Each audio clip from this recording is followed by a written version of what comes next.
Yep.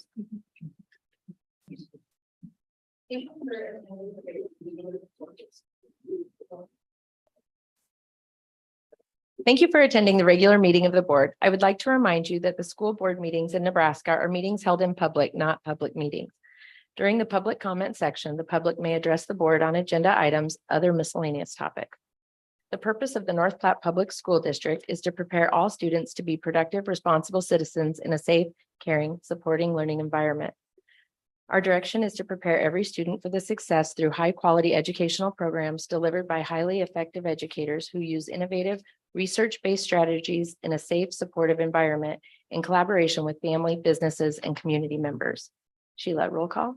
Emily Garrick, Present. Matthew Peterson, Present. Angela Blazey, Present. Joanne Lynn Green, Present. Skip Altick, Present. Cindy O'Connor. Present. The Nebraska Open Meetings Act legislates that methods by which the public meetings are conducted. Information pertaining this act is posted in the boardroom. We need to approve the publication of the October 9th, 2023 regular meeting of the Board of Education. The notice of the Board of Education meetings and hearings are placed in the North Platte Telegraph. The agenda is available online at www.nppsd.org 4 days prior to each regular meeting of the North Platte Board of Education. Can we get approval for that? I would move to approve the publication of the October 9th, 2023 regular meeting. Sorry. Second. Matthew Peterson, Aye. Angela Blazey. Aye. Joanne Lynn Green. Aye. Skip Altick. Aye. Cindy O'Connor. Aye. Emily Garrick. Pledge of allegiance. Did you? Oh. Yeah. Sorry, I lied. You don't have to stand for this one. Now we need to approve the agenda. I would move to approve the agenda for the October 9th, 2023 regular meeting of the Board of Education. Second.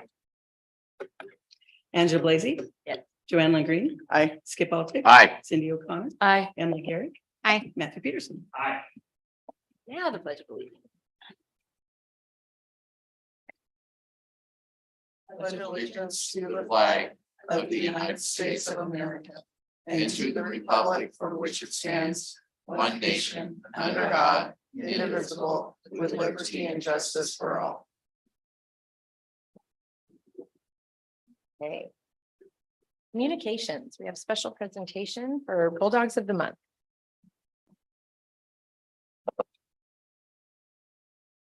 Well, good evening, everyone. It's my honor tonight to present to you two fine North Platte High School students who have been recognized by their peers and teachers as our first two Bulldogs of the Month for the 2023-24 school year. Tonight, I've got recognized Miss Gracie Persinger and Mr. Enlai Ho. And we'll start off with Gracie Persinger.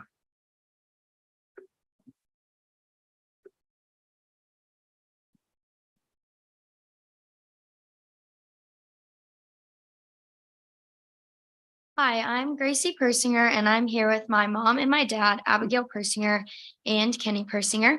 And over the past few years, I've been involved with student council since middle school. And during my junior year, I was our historian. And this year, I am our student council president. And I was our junior class president last year. And this year, I'm our senior class president. And I was also involved in environmental club, pre-med club, Key Club, and tennis, and I'm an athletic training intern, and I'm on National Honor Society. I've always been a 4.0 honor roll student, and I received the Mike Musel Emerging Leader Award while I was a sophomore. And my favorite high school experience, I can't really pinpoint exactly one, since there's not one that really stands out because I've kind of enjoyed everything about it. And my plans after graduation, I plan to attend the University of Nebraska-Lincoln, and I want to major in biological sciences or nutrition, exercise, and health science. So I could double major in that. and I hope to pursue a career in physical therapy. Thank you.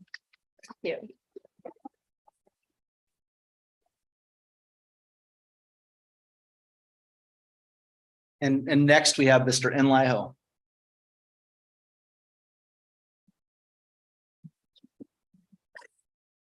I'm joined with my lovely parents, Jen and Sarah Ho, and my two beautiful sisters, May and Ellen Ho. I've had the opportunity to express myself through National Honor Society, North Platte High School Men's Soccer, and Student Council.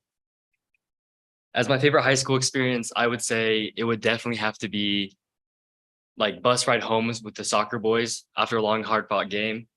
But I will say going to Europe was pretty cool, I guess. And my plans after graduation, I plan to attend a college, unknown, but I'll plan to attend college. Thank you.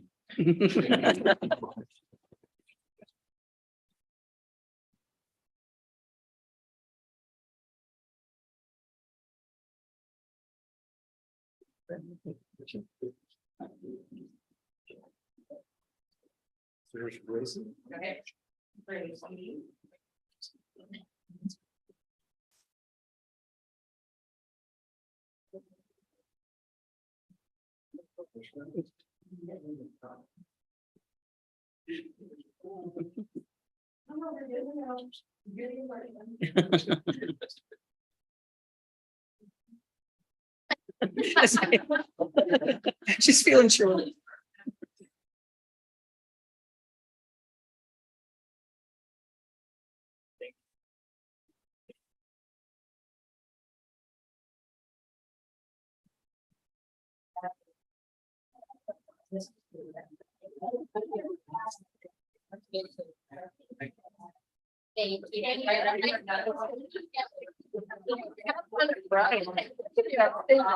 The board was coming this way. I was trying to remember where. Like, no, that's the one part.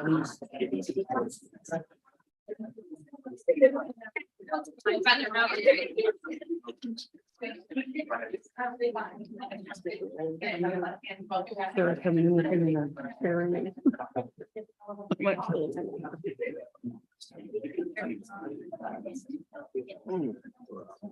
That was awesome.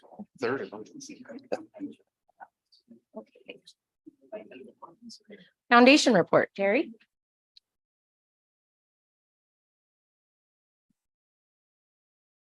Good evening, Board of Education. Thanks for hearing from the foundation this evening. As you may or may not have known, we raised over $16,000 during Change Wars, and of that, 11,000 is going to go back to benefit 10 buildings across the district. So we're very excited about that.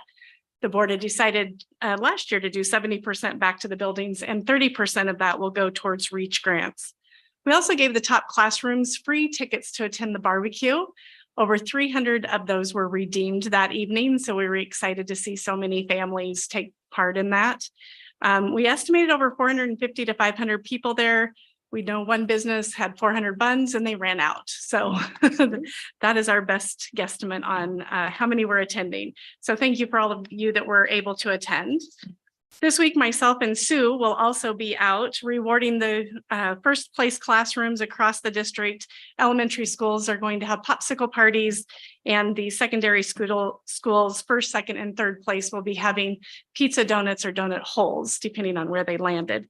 All the teachers across the #1 classroom across the district will also be receiving some additional funding, and they'll be receiving some gift cards as well, thanks to a donation by Integrated Power to do that for the teachers. So we're excited that everybody got involved this year. We felt like it made a difference with the schools that had a purpose and a goal of what they wanted to use their funds for.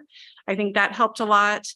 We also hope that this provides an opportunity for teachers and principals to share about what it is to give back and to pay it forward and how that affects your community. So we hope that that is a nice little after effect of doing Change Wars, but we do appreciate all of your support and all of the teachers and administrators and administrative secretaries who all take part in this. We couldn't do it without you. So thank you on that.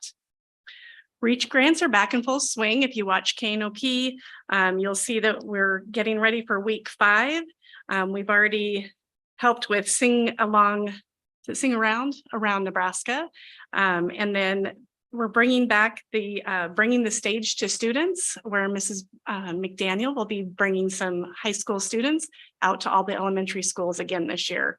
So we thought that went over really well, and it was very impactful. And we've gotten some flexible seating and also some math stackers over to Jefferson. So the teachers are doing an outstanding job of thinking outside the box, innovative ways or things that can help the students learn. So we really appreciate seeing that across the district. We're also back at full swing with doing appreciation, which brings me towards the end of my presentation this evening. Prairie Friends and Flowers, big shout out to them because they're back with us. They sponsor every month. They always have either a bouquet of flowers or a bouquet of beef jerky, depending on who we're giving to. So this month, September Employees of the Month, we're very surprised. I want to thank all the principals for their support and their recognition each month. I know it's time consuming to get out there and remember to do that. I know they want to praise everyone. They're the ones that know how amazing their teachers and staff are in their buildings and the things that they do that impacts their peers and also the students. So we appreciate them. So we're going to start off with Mr. Splatansky at the high school. This teacher was hard to track down, Mrs. Foster, and then Mrs. Flanders, along with Mrs. Linneman, who get to share the privilege of working with Grace Bowers. So I would ask for Corey and to come forward. I'll let them introduce. Next to Shannon. Mr. Splatansky, would you like to start? So this month we recognized Tracy Foster, and NPHS is blessed to have Tracy on our staff. She has demonstrated flexibility, initiative, creativity, and organization in all facets of her work. Not only is Mrs. Foster instructing FCS courses, but she is also resurrecting our career coach position. Tracy has already provided about 40 students the opportunity to explore future career options through internships in our community. As our administrative team, we highly recommended Tracy, and she's an outstanding ambassador for the North Platte Public School District. So Tracy Foster.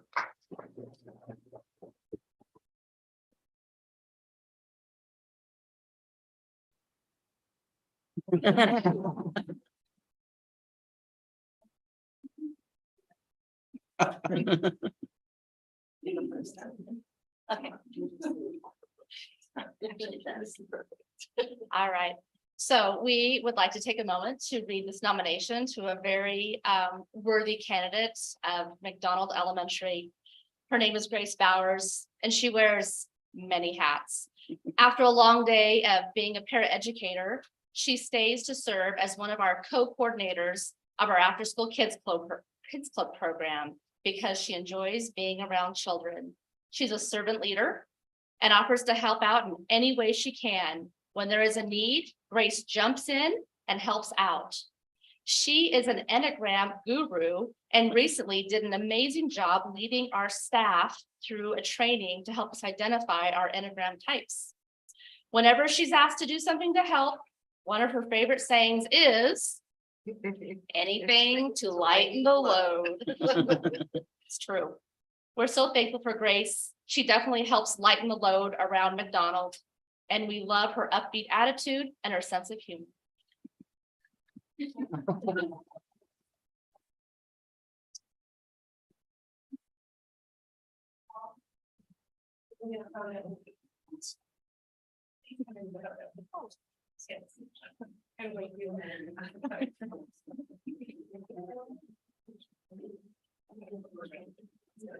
Perfect. There you go.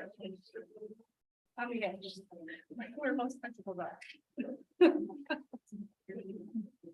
Dr. Rhodes, would you join the picture too? Ready?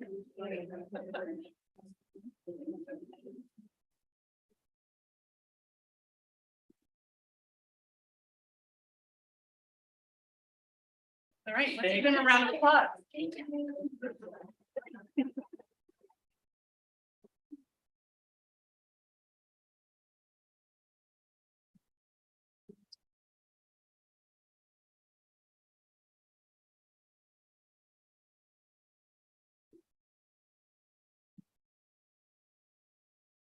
Next, we have our superintendent report.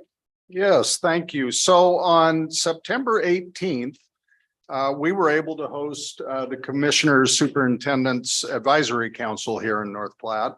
There are 32 administrators from across the state that are on that advisory council. 29 are sitting superintendents, and then 3 are administrators of the SUs across the state. So just to give you a little bit of an idea, we had a pretty full agenda. We talked about kind of expectations for the group and how we were kind of a sounding board for the commissioner and some of his staff. He did probably have 5 or 6 of his directors in attendance as well. Talked a lot about assessment and accountability. In March, the state is going out and getting proposals for our next round of assessment. And what that'll look like. You know, currently we have the NSCAS. And so the commissioner's really wanting to get feedback. He talked to the curriculum and instruction folks, was that about a week ago, Lindsay and Vicky? So he's really trying to get a lot of feedback. So we spent a big portion of our day on that. Then some other things we talked about budget. We talked about getting ready for the computer science graduation requirement that was passed in legislation this last session. Talked a lot about teacher certification and maybe some ways that we can be creative to get people certificated with our teacher shortage. And then we will meet again on November 13th, and that meeting will be in Omaha. So we really had a productive meeting. Also on October 4th last week, Mr. Simpson and I, we were part of a Zoom with the Greater Nebraska Schools Association, which North Platte is a member of.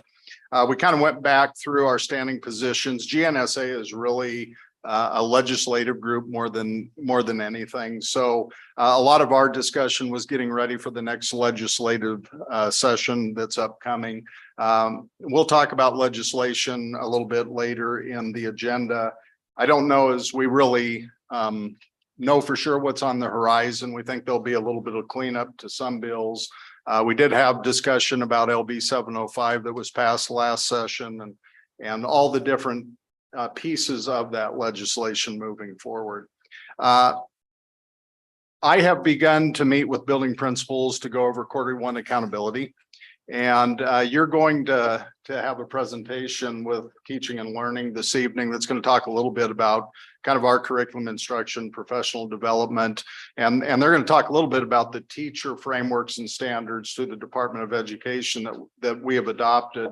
The other piece of that is our principal standards and framework as well. So this is a piece of that.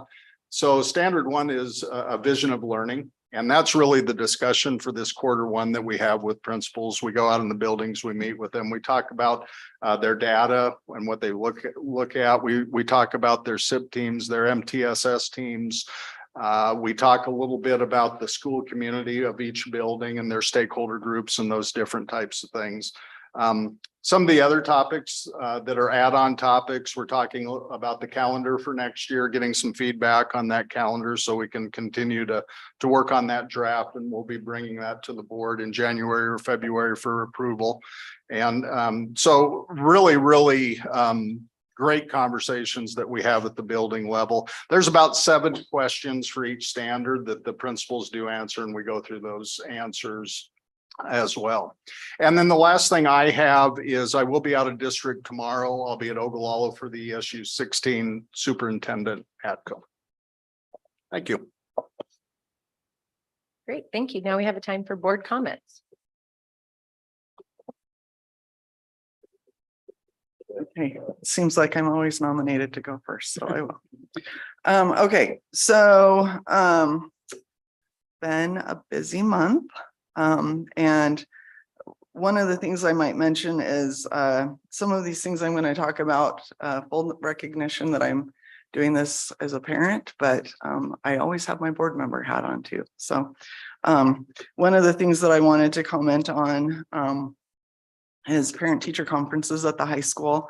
And Mr. Spatansky is not here, he left. Okay, well, one of the things, and I believe I already took some time to thank him for this, but I appreciated that all of the teachers and coaches were there. There's been a lot of years in the past when we've gone to parent-teacher conferences and coaches have been out at various events. So I'm really grateful that whoever made that happen so that they could have their schedules clear from practices and games and all of that stuff. I think it was great. It was also nice that teachers weren't sitting behind closed doors. They all had their doors open and everything was very welcoming, and it was very much appreciated. I was able to visit Madison Middle School this month, and it's been about a year since I had been there. And so I was able to see the renovated art room, shown how they've kind of organized classes by subject, and teachers that are able to offer additional support to students were in each content area, which I thought was really great, so that if students need to do some sort of a pullout for that class or whatnot, then the teacher's just right there. They don't have to go through the whole building.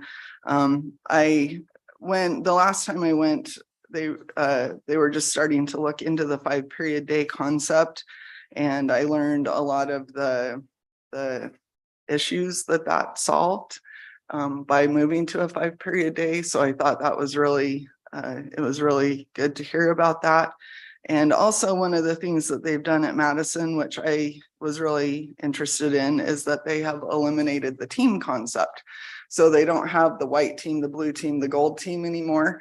And I was told that that allows a lot of flexibility, so that if there's students that are having issues with each other, or for some other reason that there needs to be a schedule change, then they're more easily able to move a student to a different classroom without having to reorganize their whole entire schedule, which I think is really great.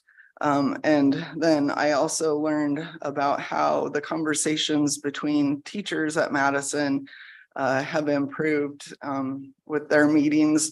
So it's not so much with the teams concept, it was more of maybe a teacher would mention a specific student and a problem they were having, and then it almost became more of a focus on that student and not necessarily in a positive way, instead of on the teaching methods and things that can help that teacher support various students. So I thought that was really positive, and I really liked that model. So then I also traveled to Kearney. This was a couple of weeks ago. The high school band was in Grand Island this last weekend, but due to other commitments, I was not able to travel with them to Grand Island, but I did go with them to Kearney.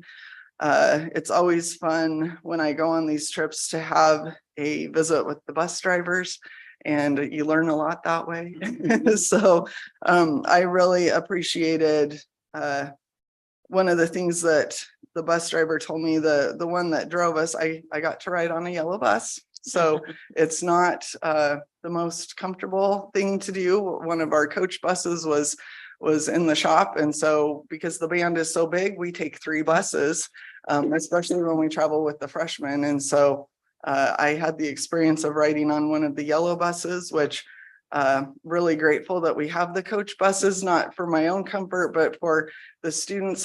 One of the things I talked to the bus driver about is he said that bus, I think, could hold 70-ish students, but that would be elementary kids. And so if you're talking kids that are football players or basketball players, I'm not extremely tall, but I am sort of tall, I guess, for a female especially, but sitting with my back against the seat, my knees were pushing into. So, even some of those kids that play basketball or volleyball, even that are 6 foot something, it would not be a comfortable ride for a very long distance. So really grateful for the coach buses and the things we're able to do for students with those. But he also, this was the bus driver who does the transporting between the 2 middle schools, and he mentioned to me that he really appreciates the addition of a para this year.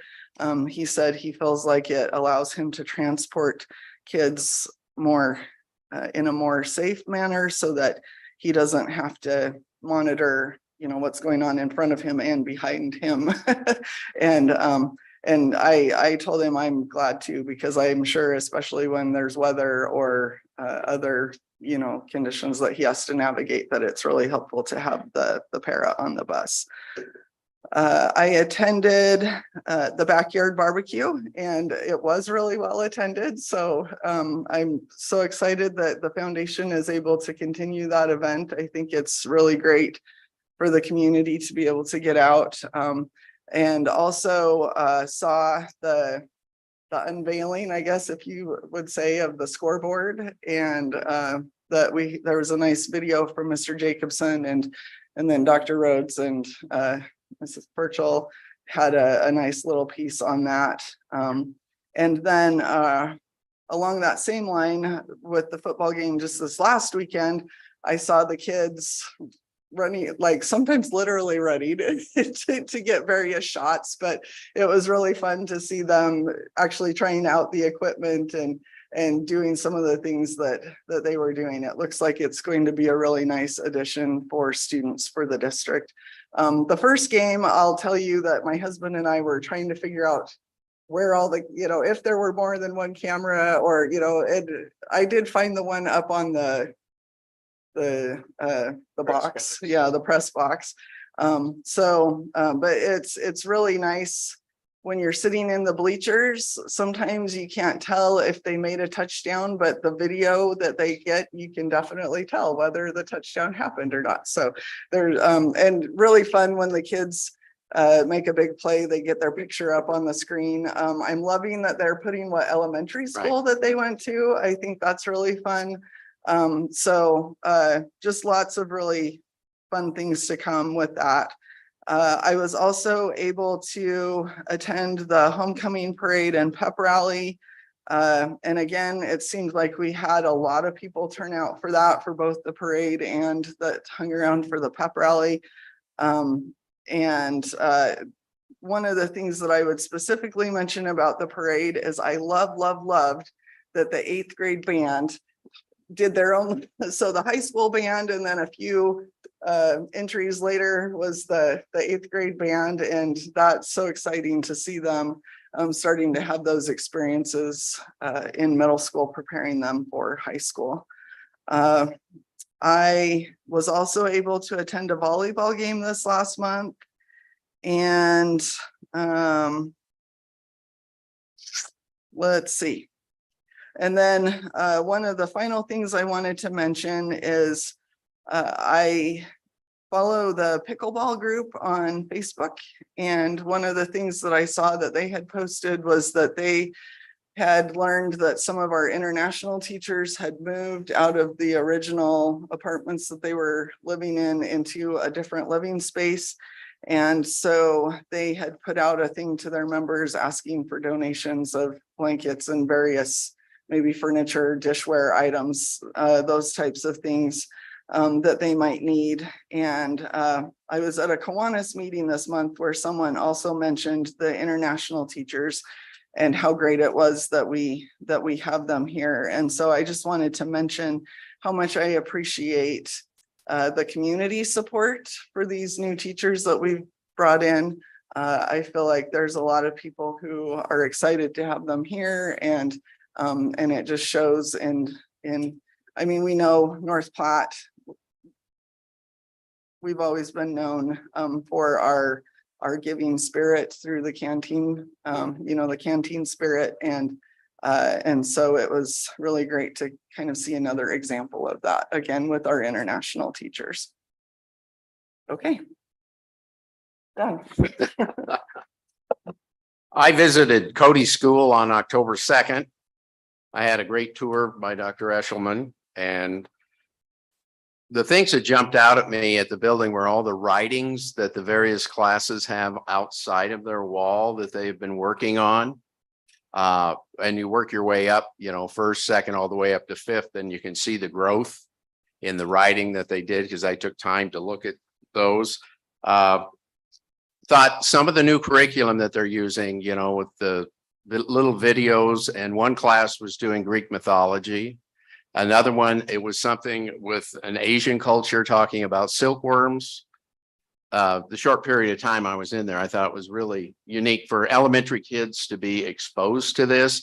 And she told me it came with that curriculum, and it's to expand into other cultures, especially elementary students with more cultural differences. And I thought that was really good. And Stewart, of course, the building was great, and it's our oldest building. And you get into that old part and you know it's old, but it doesn't look old. It's very, very well taken care of. And also you stole my thunder about the scoreboard. The first time that came up when I forget the touchdown was made, and then it came up and it said that elementary school, whichever player it was. So I started watching every time to see how many, you know, schools we had, but I think that's real great. And I've heard a lot of positive comments, Terry, about it from fans about how they really like that because it showcases the athletes that are out there playing. But I think is a great addition to what we did.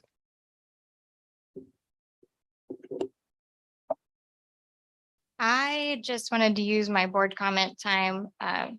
I know I sent an email expressing this, but I wanted to thank Sheila because I know last meeting I expressed some concerns about our minutes and how thorough they were. And I thoroughly enjoyed reading this month's or past month's minutes because I felt like my concerns were heard, and I know that that took a lot of time. So thank you, Sheila.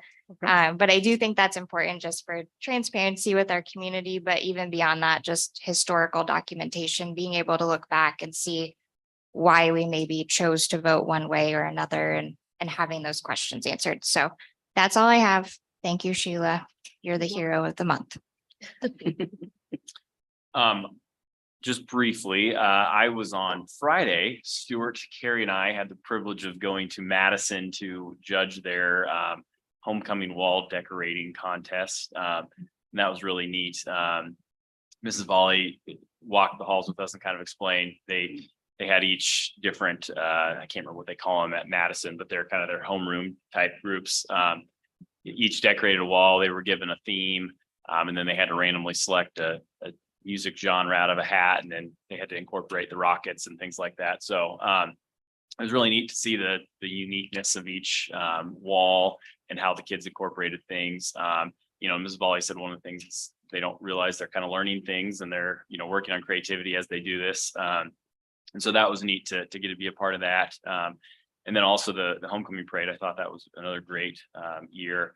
I was really impressed with all of the elementary schools, especially Jefferson. I couldn't believe how many kids and families participate in Jefferson. So I'm glad that we're incorporating some of our younger grades into these festivities because it really helps build up that school spirit. So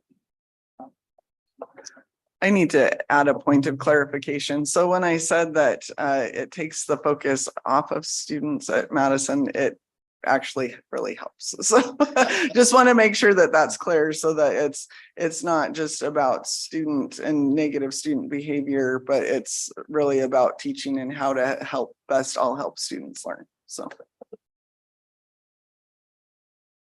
Okay. For mine, I think October is National Principal Appreciation. So thank you for all you do. Like you're the only one in here, but I appreciate all of them. I was blessed to go to the Labor Relations Conference this last week, which was phenomenal. I don't know when we actually got it signed up for, but I had put in that I wanted to go to this at the beginning of the year. These conferences that NASB has, I know the board knows, but for the public are National Association of School Boards. And so it's just other superintendents and board members, and we get to talk and go through what we do and what we have questions with and everything. We had some amazing sessions. We talked about one of the best ones that I went through where we were talking about board and superintendent relations and just our shared commitment. And it was so nice to know that our board has those things, those positive things that they were talking about. And I've seen some of the problems that other boards are having.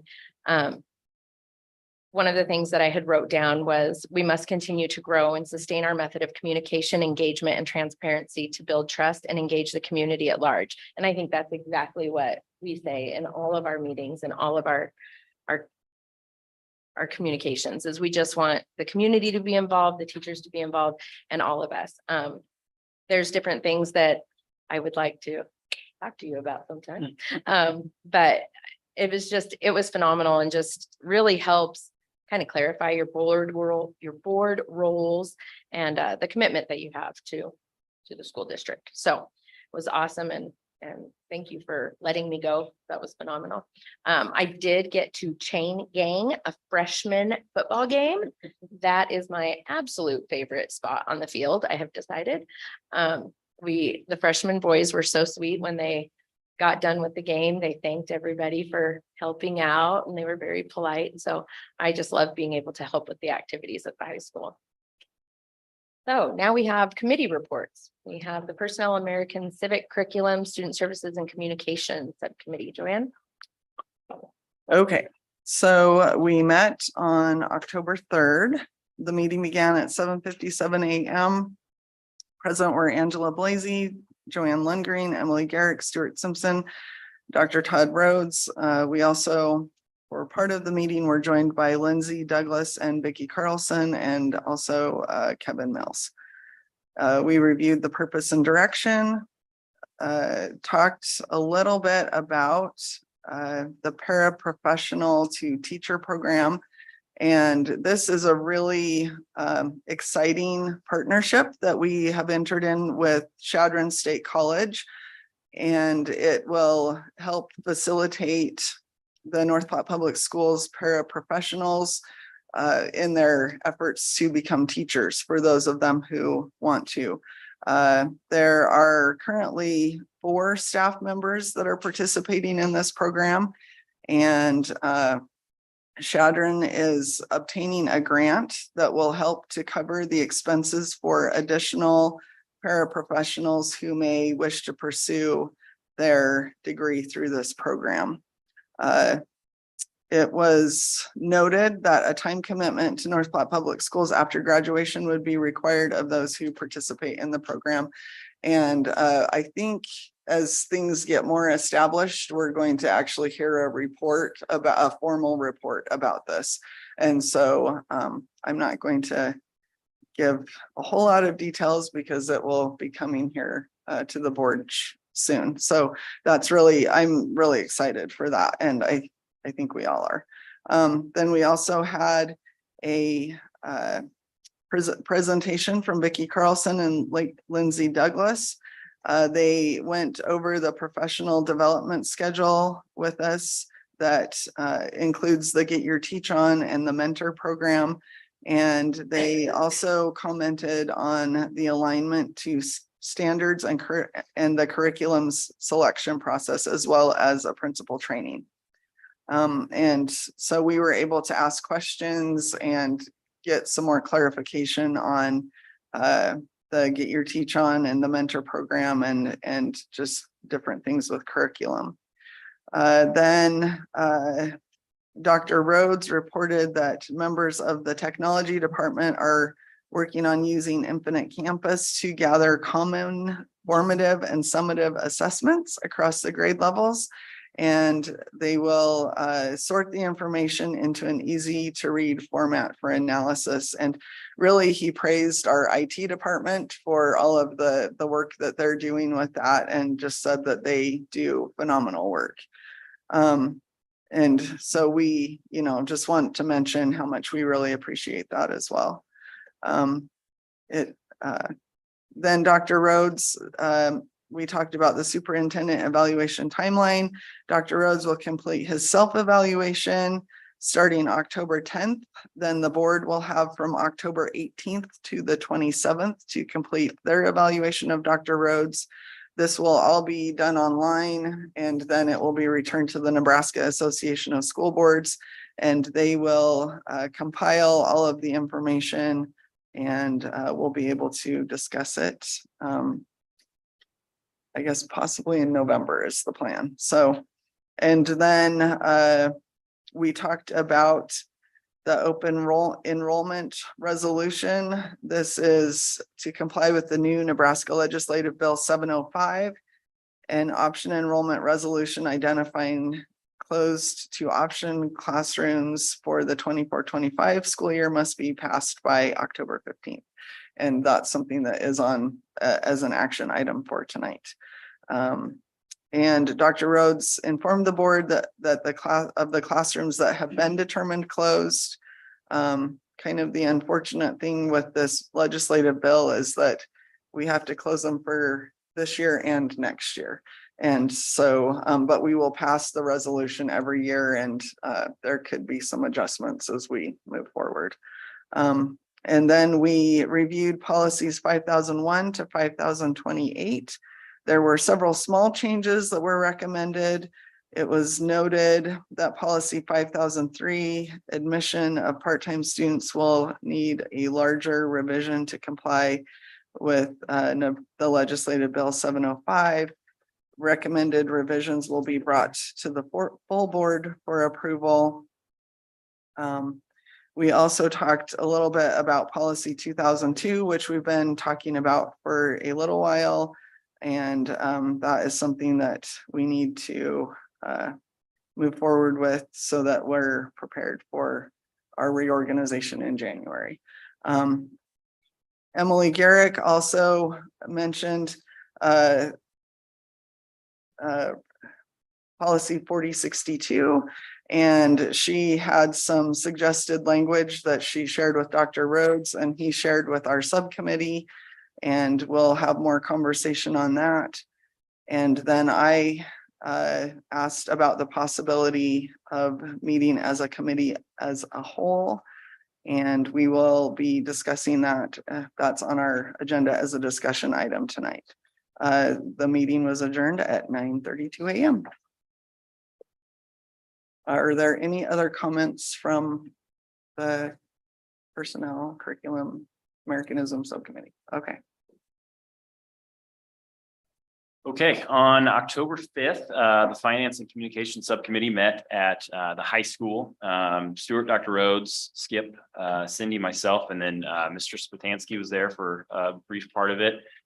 We went over the purpose and direction as we always do, and then Mr. Spatansky took us on a tour of the high school. As you may remember, we met there last month and did more of the, I guess what I would call core instructional side of the high school. And then this month we toured the activities wing, what I guess I would call the shop area, which I don't think it's called that anymore. I think there's a fancy new name I saw on the wall, actually.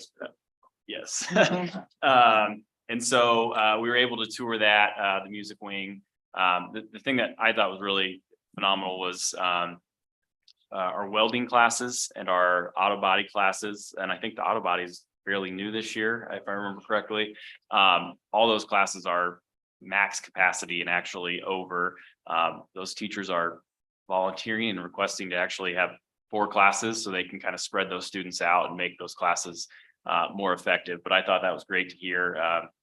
That's such an important part of, we have a lot of students who maybe aren't going to continue on with a 4-year degree and want to get that experience in high school.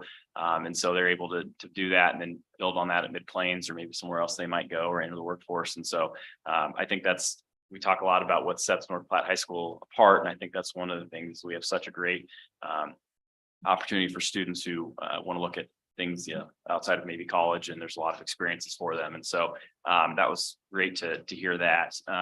Once we were done with the tour, we would over a number of things that we do each month. We talked about ESSERS. ESSERS 2 has been closed out. ESSERS 3 ends September 30th of 2024. And so we identified what those remaining funds will be in ESSERS 3.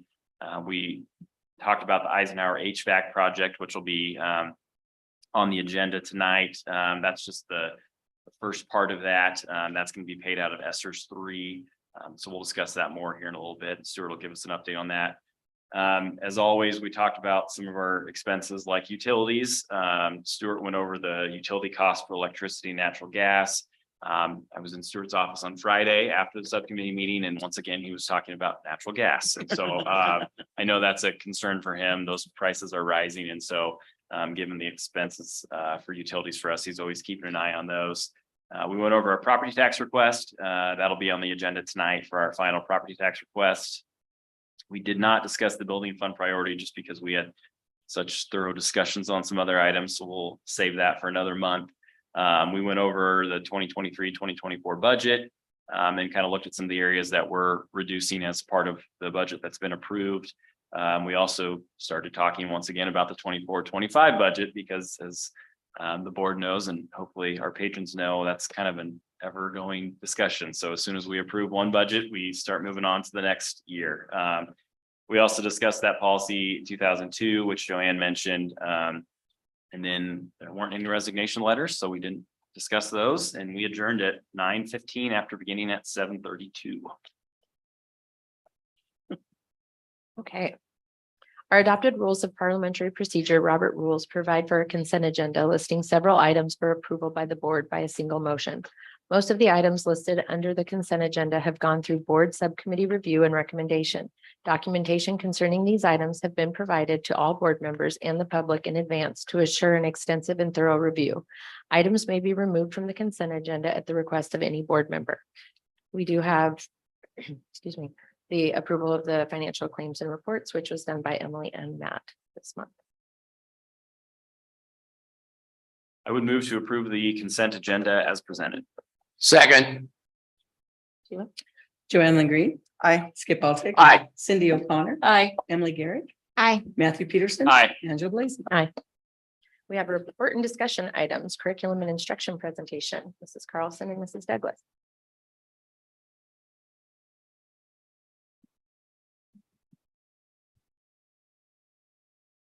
Share my screen like normal. Yep. Okay, You don't have any audio with it, do you? no, Okay. perfect. no audio. Yep, just like. Okay. Look, there it is.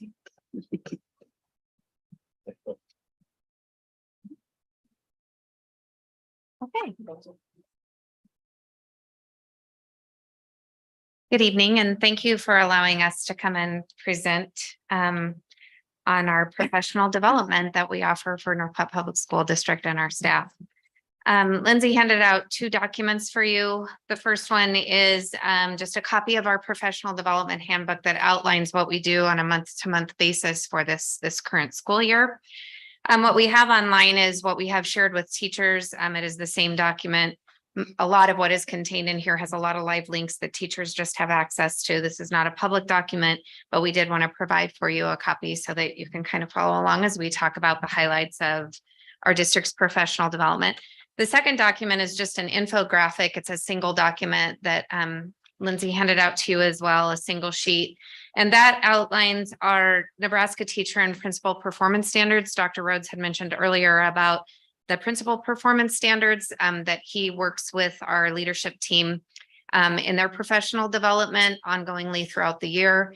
And then teaching and learning along with all of our other directors and departments really focus on both professional development for our principals and also for our teaching staff. So I think it's important to note that our professional development is grounded not only through what we do in teaching and learning, but all of our other departments, whether that be the tech department.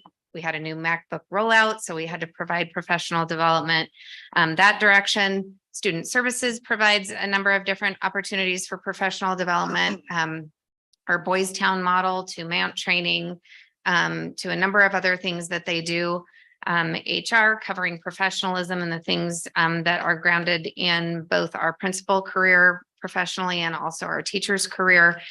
So it is definitely a collaborative effort that we put together as directors under the leadership of Dr. Rhodes. So first, I'm just going to walk you through, we have a table of contents. That's always really exciting, so you know where you're going. But more importantly, all of the things that we put in place for both our leadership team at the building level, our administrators and our teachers is grounded, of course, first and foremost with our purpose and direction of North Platte Public Schools.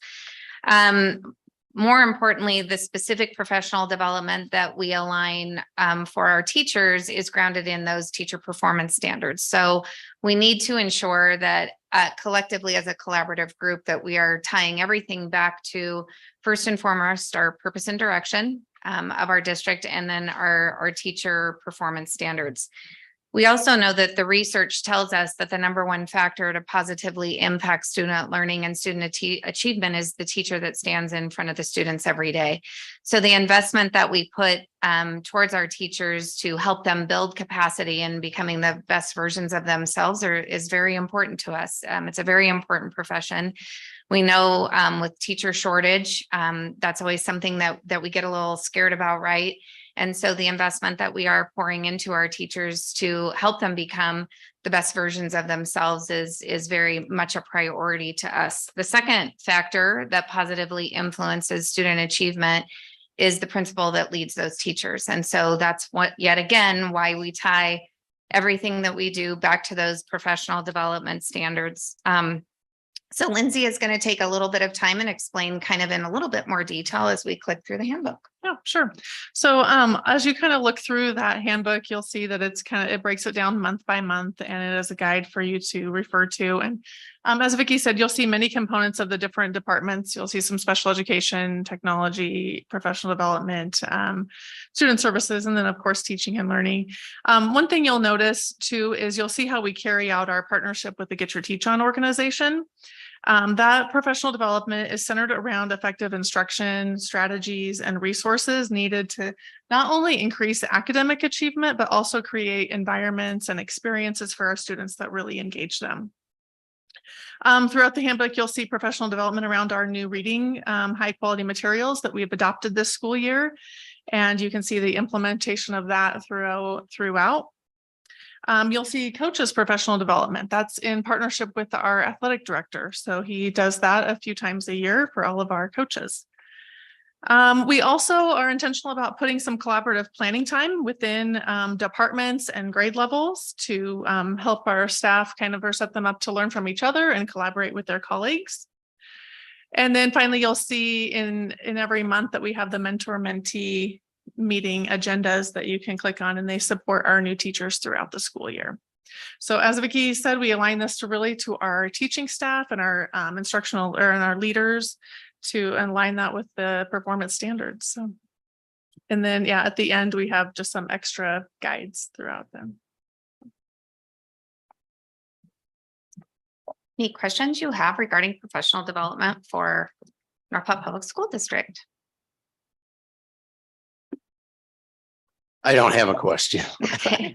I appreciate all of what you do. And in looking at what has happened over the last couple of years, when you have had your in-service days, I'll just call them that, and the various pictures that you have sent with the groups that get together and how engaged they are. And then I've also talked to some teachers about how engaged they enjoy what we are doing. Get Your Teach On is very beneficial to them, because you can't be in a classroom and be in isolation without, you have to have outside things to continue to go. I knew that with me. And even the high school people got involved, and generally they're the most standoffish for that, as you know.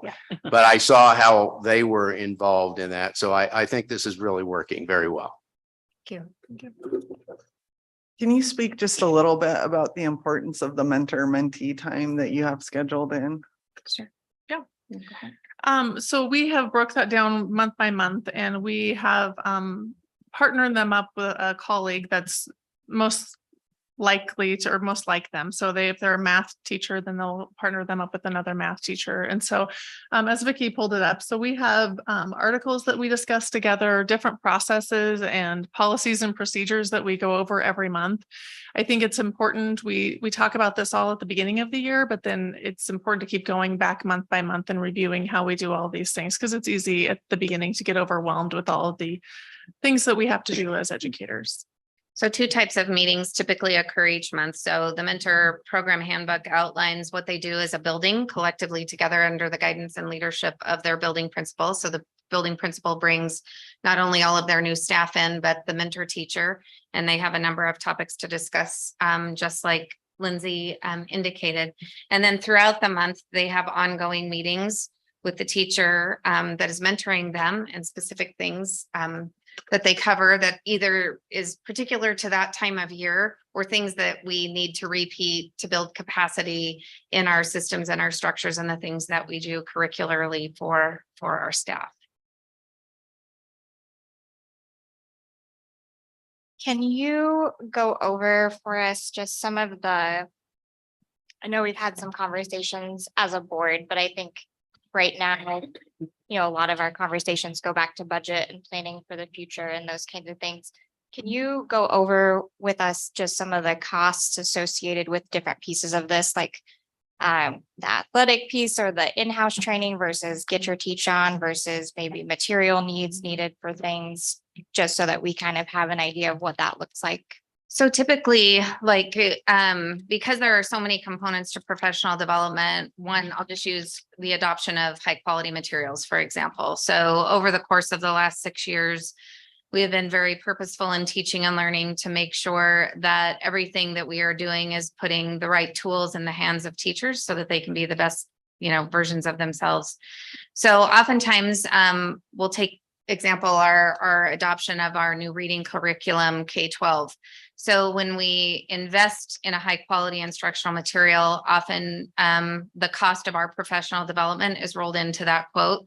And so that we have sustainable implementation of our resources and professional development through the companies and those organizations that we work with, that ongoingly, over the course of the first 2 years, that we can ensure that that implementation of the resource is happening with fidelity. So oftentimes those costs are not necessarily divided out individually because they are rolled into things that we are doing. I wouldn't be able to comment on the cost of the coach's professional development since that's not our area. But when we're looking for professional development, and we can go back 6 or 7 years when we partnered with Marzano, typically you enter into maybe a 2 or 3 year agreement contractually of what that may look like in terms of cost. So for this particular organization, for Get Your Teach On, we started discussing this clear back in January of 22 and looked at what a 2 to 3 year implementation would look like. And so then that is, we look at the full year independently, what that's going to be, and then combined collectively. And so it kind of just depends on the customization of what professional development you are looking for. And in this case with Get Your Teach On, it was definitely grounded in the standards of teacher educator effectiveness. Those standards, that separate information, infographic that we provided for you, 2 years ago, we put together a committee of teachers because we had feedback from teachers in the field that we needed to maybe relook at how our teacher evaluation system was going.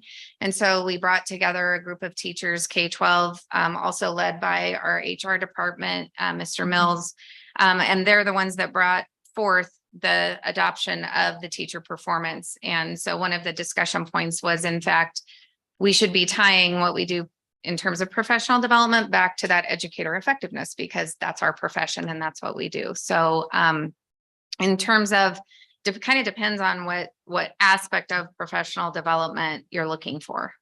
Yeah, I just want to add to on the Get Your Teach On.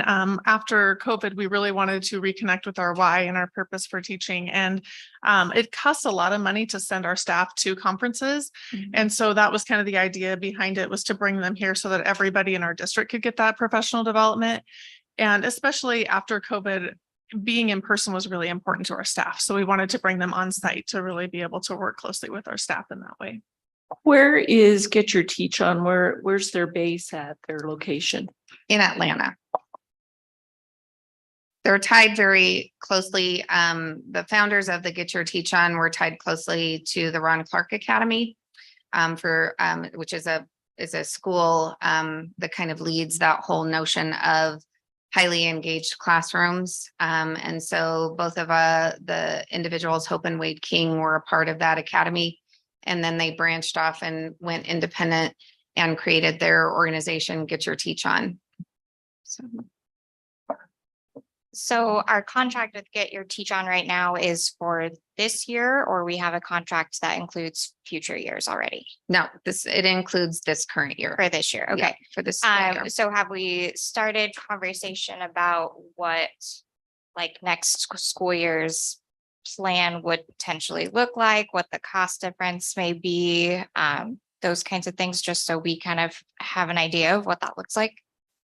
We haven't entered into that third year because of where we're standing financially. And so we are not committed to a third year yet.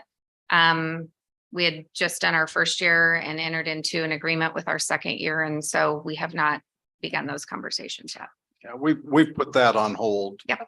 As we work through this budget year to see, where we're going to be at the end of the year. Yeah. Sure. So. What was the cost of the first year? Just because, do you remember? 'Cause I didn't see that. Probably a better information question for Mr. Simpson. Pre my time. Going through the spreadsheets. It's on Fred- it's on- Yeah, I knew there would be a spreadsheet. Yeah. Maybe while Stuart looks for that, can you talk a little bit? I know actually the last board meeting we had was the day of the September Get Your Teach On session. Can you talk a little bit about how this year or maybe the last 2 years with the Get Your Teach On organization compares to previous years of professional development and kind of the teacher engagement, things like that? I know after the last session, it seemed like there was a lot of excitement within the teachers about what they were doing. Yeah, I would say this year we're really seeing a lot of carryover from our professional development.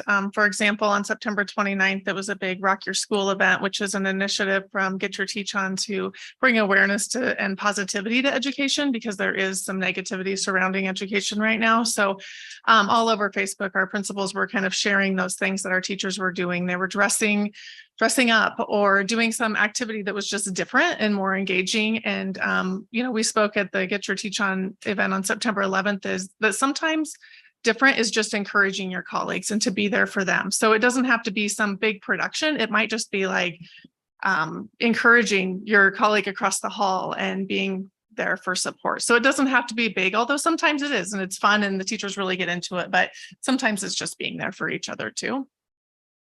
I think one of the challenges of professional development for a district our size is how do you find something that fits everyone? Because the costs that could potentially go into, as Lindsay mentioned before, sending groups of people elsewhere versus bringing something in that can apply to all and is grounded in the professional standards that are set forth by the Nebraska Department of Ed. You have to weigh which has the bigger impact. So although the investment dollar wise may seem a lot, when breaking that down to an individual person, we felt the cost effectiveness was worth that investment because the professional development was tied directly, as you indicated, Matt, to what they do day in and day out, and reigniting their passion for teaching post-COVID. And reminding whether we have a lot of brand new staff, that we have every year, and reminding staff of what they do every day and the importance of that, and giving them those tools, to make really learning come to life in their classroom, and being able to work with an organization that allows us to tie that to our professional standards, and support teachers in that way. Every person, every teacher, every staff member can walk away with some sort of tool or aspect that professionally is going to enhance what they do every day. So. And I think I saw an email maybe from Lindsay about kind of a survey that went out after the last. Are you still compiling those responses? Yeah. Is that something that you could share with the board when Sure. you're done? I think it'd be great to see. Absolutely. Yeah. Kind of what that feedback, and I know you mentioned they can kind of cater to after the last session, or maybe it was last year, the teachers kind of gave some feedback of what they liked and didn't like, and then you were able to go to the organization and say, hey, let's kind of tweak this maybe because we think it might be more effective. So, Absolutely. Yep. And that doing the survey with teachers allows us the capability do just that and listening to that, getting that feedback. And whether it's warm or cool feedback, we want that feedback because we want to make sure that what we're doing and the investment that we are putting forth for teachers is something that is beneficial to them in their classrooms and in what they do every single day. So yes, we do feel like that's important. And working, I just pulled up like the September 11th agenda. In working with Get Your Teach On, we also stress the importance of the sessions that we offer, the content that you present needs to be grounded in both the teacher standards and also leadership standards. So we've done leadership training also as a part of that cost for all of our building leaders as well. So they know how to implement and carry out the things that we are learning with each professional development day or webinar or training that we're doing. That was really important to us. A lot of times when you go to a conference, you get a lot of energy and stuff from that. But when you come back after about a month or two, you kind of forgotten some of the things you've learned. So we've been really intentional about putting it throughout the year and building our capacity of our leaders as well. As far as feedback, our staff did tell us last year that they wanted more pinpointed sessions. So we broke it apart with K-12 or K2, 3, 5, 6, 8, and 9, 12, so that the presenters could really speak to that grade level a little bit more intentionally.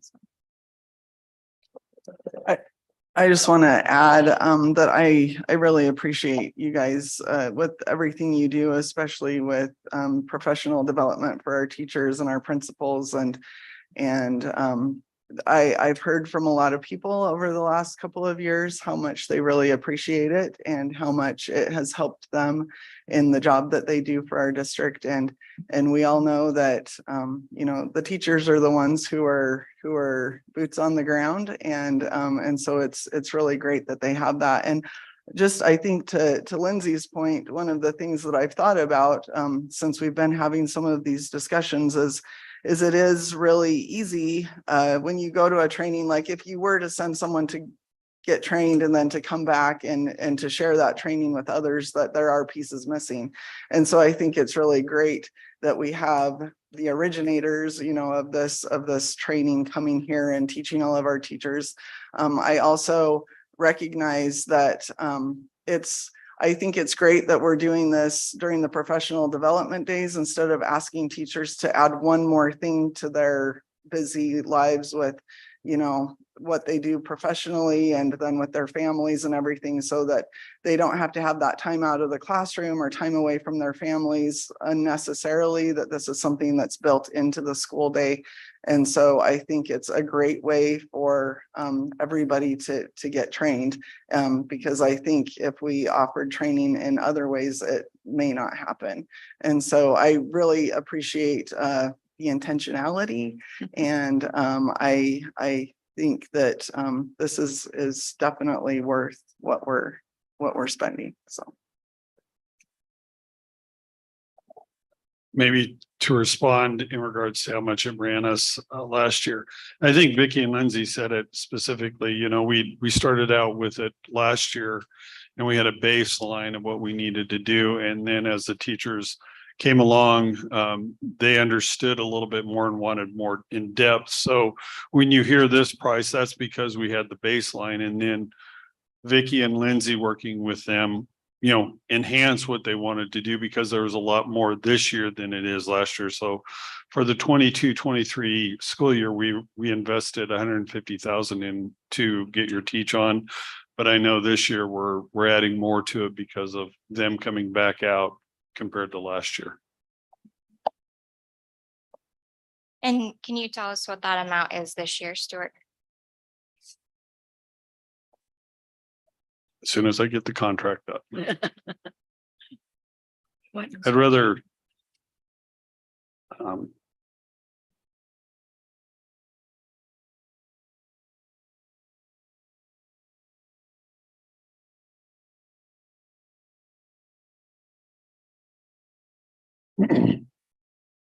and I guess I want to say before we do all of this and look at it, when this contract had started negotiating, I was back in January for this year, Vicky and Lindsay started talking to them. The sign quote is a little bit different because we finally, we'll just say whittled them down a little bit, but got a little bit more out of them. But this year it'll be $411,000.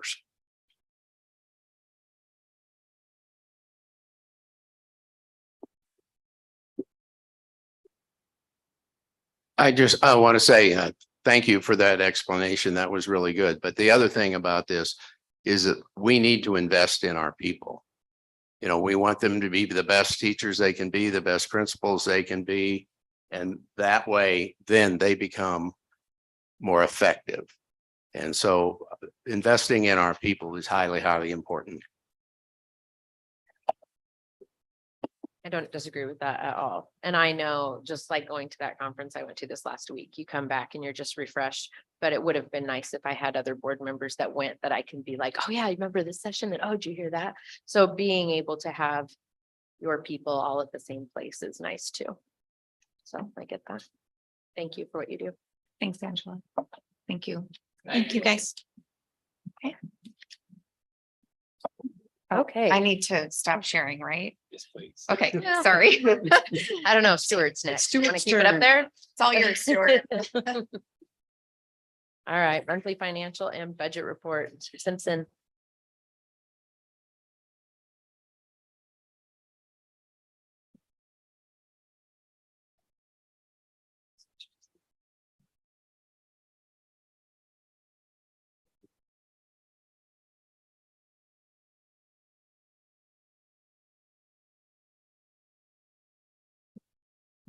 I'm going to go through a few items. You'll have a lot more in the attachment, but I want to touch on a few pages. So first of all, page 2 is our statement of cash receipts, disbursement, and changes in fund balance.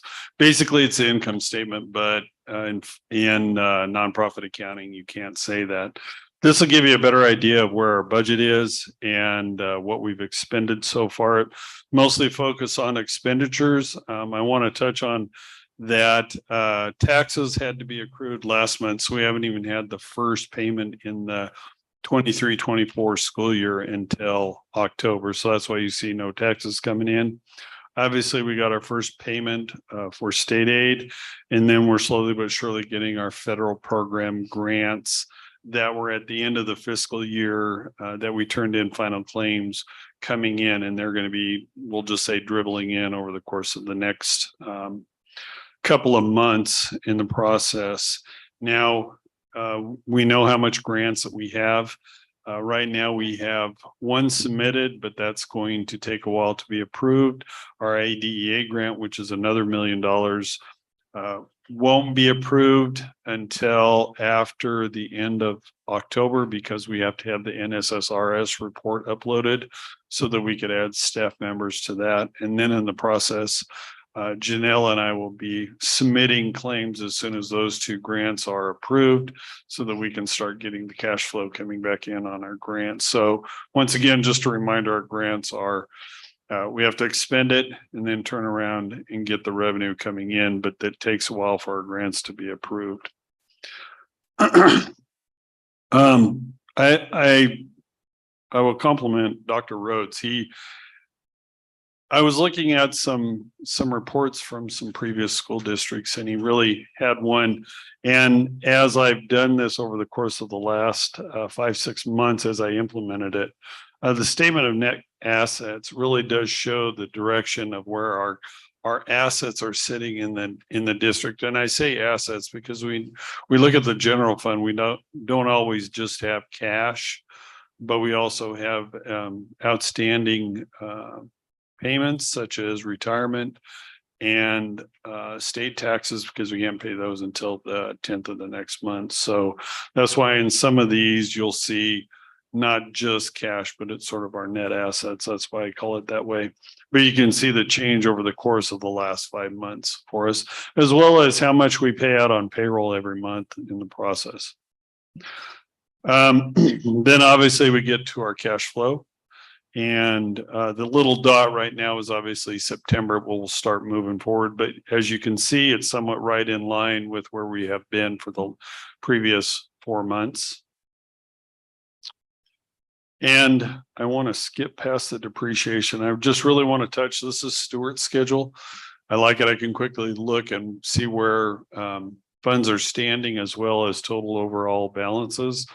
But what I want to point out is in the general fund depreciation employee benefit, I combine those at the bottom where you take the general fund, the depreciation employee benefit fund balances. And that equates to our cash reserve percentage where we have to be at or below 25%. We'll talk about that at our next finance committee meeting. But the column in yellow represents the budget that was adopted at the September board meeting. So this is this number, and we've had comments in the past, but this number never changes, so to speak. The 54.8 million in the general fund doesn't change. Obviously, we have some money out there. We may add some more grants as we get those coming in. So those within their change, but overall, the total budget of 70.3 million will not change. And then finally, on page 5, is the depreciation fund. And I break those down by individual areas such as schools, but projects that we're setting aside for, such as vehicle acquisitions, the track, the tennis courts, turf, and so forth. So we continually set aside money from the general fund into the depreciation for support of what we need to do. Other than that, do you have any questions about the financial report?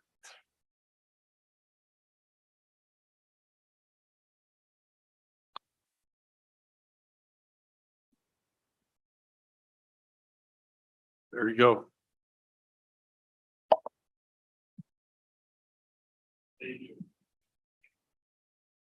Thank you. Legislative update? Anybody? I was gonna Go say, ahead, there's Steve. nothing right There's now. nothing The right last now. time we had a meeting was in August, and we'll meet again in November, but I have not heard anything from anybody about it.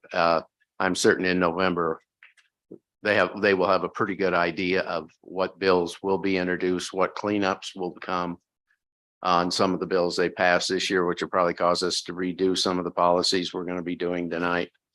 But I'll know a lot more, not by the November meeting, but by the December meeting. And Dr. Rhodes mentioned GNSA.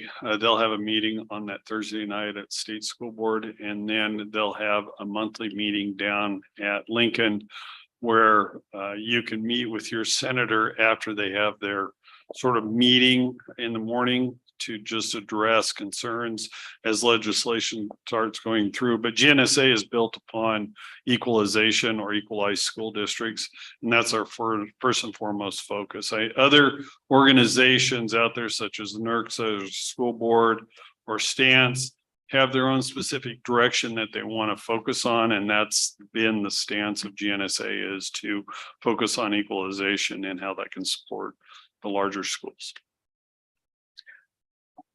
I just was going to add that for those of us that are able to attend the state school board conference in November, there's usually some sessions on legislation and legislative issues.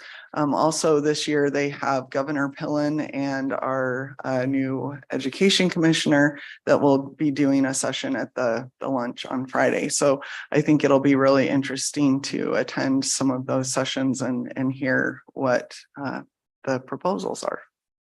I think one of the things that we're watching at the federal level right now is just to really see what the federal budget's going to look like. You know, you have a temporary budget right now. Now, you know, before when they were talking about just shutting things down, we were hearing potential reductions in Title I funding to school districts across the nation, as well as IDEA, ESSA. And so Mr. Simpson and I were paying really, really close attention to that.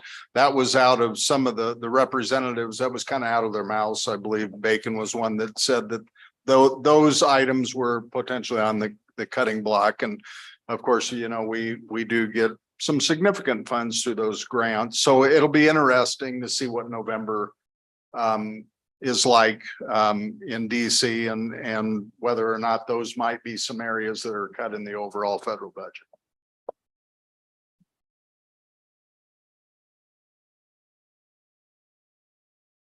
Okay. Discussion of the Board of Education Committee as a whole. Dr. Rhodes?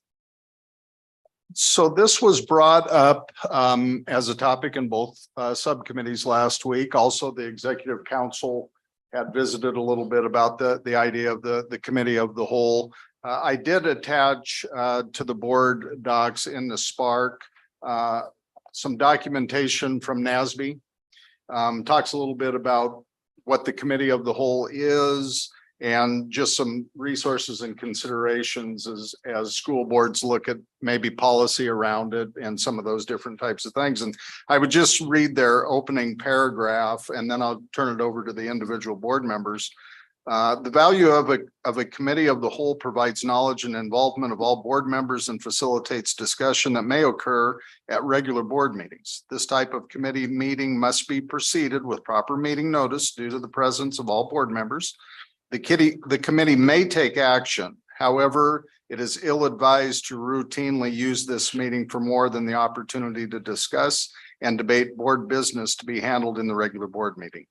An effective committee of the whole involves a majority and quorum of the board creating a public meeting. And so with that, I just turn it over. I know both committees had discussed it.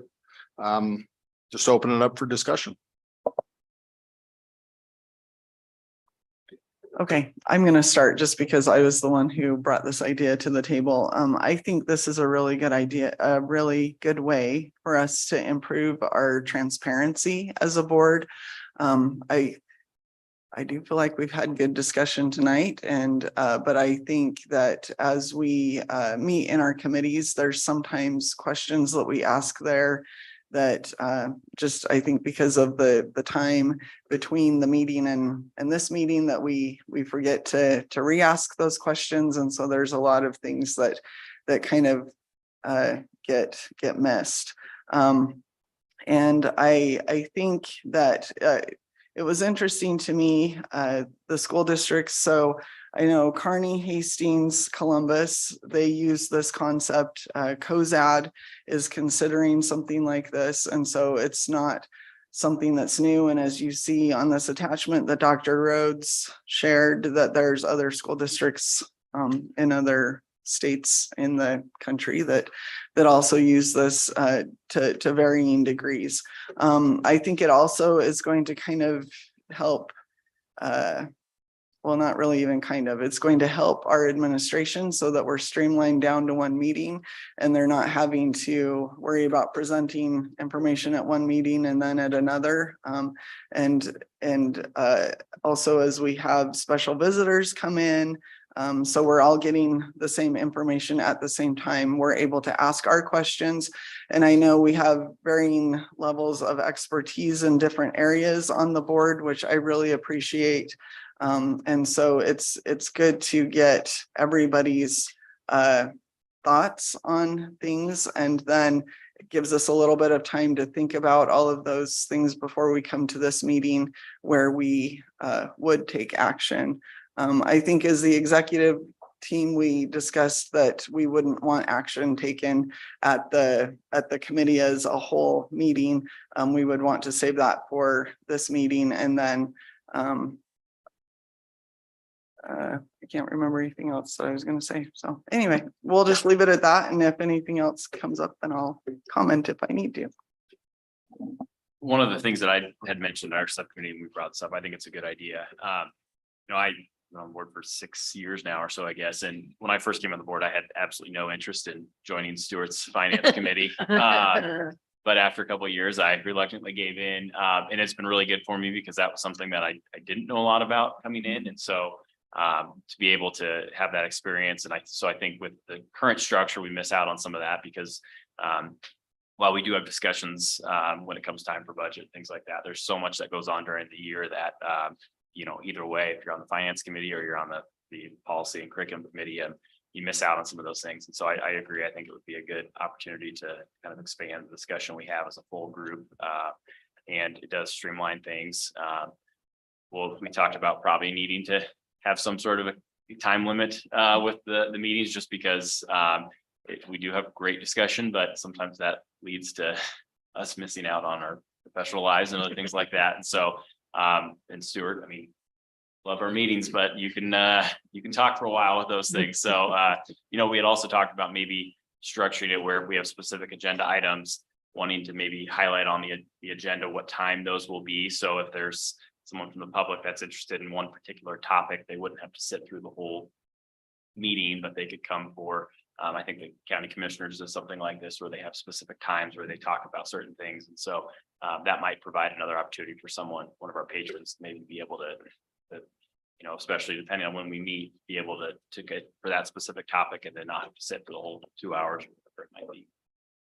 I think just to clarify on that, though, that it's not going to necessarily be a meeting that we would allow for public comment, just for them it would be an informative type session. So, right. Yes. Yep. So just wanted to clarify that. Yep. Yeah, I agree with Matt and Joanne wholeheartedly. When we discussed this in our meeting, I have known about this for a long time because I know people that have been in school districts, other board members who have done this. And what happens sometimes, I think, Joanne, you really hit it, is what happens in one committee sometimes doesn't get transferred over in depth enough to the other committee members. Now, I can tell you, I've been on finance now since January, and before that, the first 7 years I was on the other committee, and I really appreciated the in-depth in the finance. Well, I understood school finance, but now I really understand it. So I think all of that proposal that everybody hears the same thing each month, and it also would alleviate the two of you from having to repeat things twice a month. I think it's a really good idea, setting a time that we would meet and end, I think, because different than me, you people all have to go somewhere. So I'm totally in favor of it. And I think to everyone's point, I think particularly for the last probably 6 or 7 months, we've had 2 or 3 similar agenda items on both subcommittees, just because we wanted to make sure that we were getting that information, all 6 of you. And that isn't always the way standing committees work, because they are so specific on their roles and what what their actual content is about. So I feel the same way. I think it helps with transparency. I would agree, Matt. I think I think you really want to limit that to probably a 2-hour meeting. I don't think you want to go past that. If you're done before that, that's great. We do know that Mr. Simpson's finance subcommittee meetings do generally go longer than the other subcommittee. But again, I think we can work to formulate those agendas so that we make sure that what we have for agenda items are those most important topics before we have the regular meeting, for that matter. And just another point of clarification, that this does not eliminate some of those committees that we're required to have, that are required by law. So we would still have to have the Americanism and the negotiations, and those would be separate meetings. So it doesn't eliminate those. I think. Go ahead, Emily. I was just going to say, I think overall it's a very positive thing, because I agree it facilitates the board all being on the same page and all having a voice on the same topics, and receiving the same information and all of that. I think the effectiveness of it in the name of transparency will depend entirely on how we implement it as a board. And my reason for saying that is, right now our regular Board of Education meetings happen in the evening time, which, depending on people's work schedules and those kinds of things, may or may not be easier for the public to attend.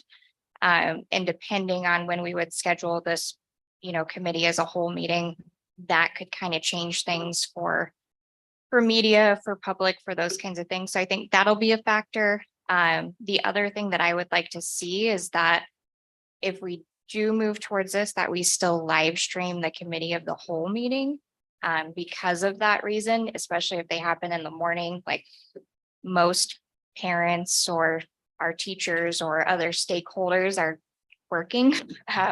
And so making sure that they have a way to stay in the loop, because what I fear could happen is right now, when we meet in our subcommittees, we have great conversation and not all of that makes it to the Board of Ed meeting. But if we're all in the same room for committee of the whole, we're going to facilitate a lot more entire board conversation, which is great. But if that doesn't translate over to our regular Board of Ed meeting, making sure that that information is really easily accessible, like maybe to the point of when we post our regular Board of Ed meeting, we post a link to that live stream, you know, from our discussion prior to it or something like that, so that it stays very easy to find and feels very transparent, rather than we had all the conversation this week and then I don't want it to be, we just show up and vote the next week. So yeah, I think it's super positive. I just think we'll have to be a little strategic in how we implement it and put it into play. I think we'll have to be flexible too, because since it's a new concept. I mean, just because we start out doing something one way, if this is the direction to go, it doesn't mean that that's gonna happen. We're happy to do it, you know, moving forward. If we find out there's better ways to approach the meeting or do something like that, we can certainly. And that's one thing that is mentioned, I think, in this document somewhere, is that it's something that we could write in, is that, or maybe as we pass a policy, is that we could say, we're gonna, you know, try this for a year and then we're going to revisit it and, you know, and decide if it was really effective or not. So. Because it will take a policy change. Correct.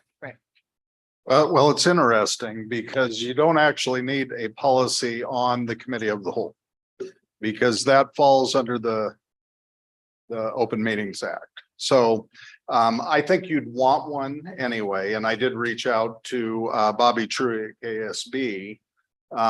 You know, in the event that we move in that direction, there's some sample language in this NASB document on some different policies as it relates to committee of the whole.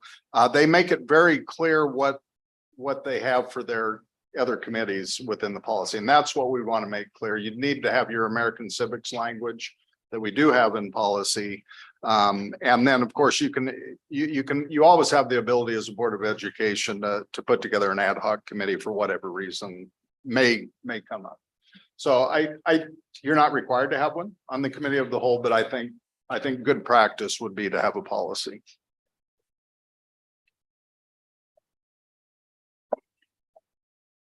I did mention to Dr. Rhodes, I said, as we were looking at this committee of the whole, it's been very positive to take the finance committee around to various buildings as we do construction projects. So as he mentioned, an ad hoc committee, I'd really, if we are looking at some stuff to maybe create that ad hoc committee. And so I'm just planting the seed a little bit because it's new to all of us. So trying to figure out where we need to be with our buildings. So what would be the next steps if we're in favor of continuing to pursue this idea? Well, I can start working on some documentation as it relates to policy. On the agenda tonight is an approval. We're asking for the board to approve revisions to 2002 that we actually did a first reading on back in May. And then we kind of pulled back on that a little bit. We did talk in both committees about that policy. The other major change with that policy back in May is we pulled all the committees out to a different policy, which is 2002A. So I will do some wordsmithing around 2002A and we'll bring that to subcommittees. And then we'll put, if the subcommittees feel good about it, we'll have it on the November agenda then. We'll plan on having November subcommittee meetings. And then we'll have that on the November agenda. Action. Yeah, as an action item. And then we can talk about schedules and calendars and those different things.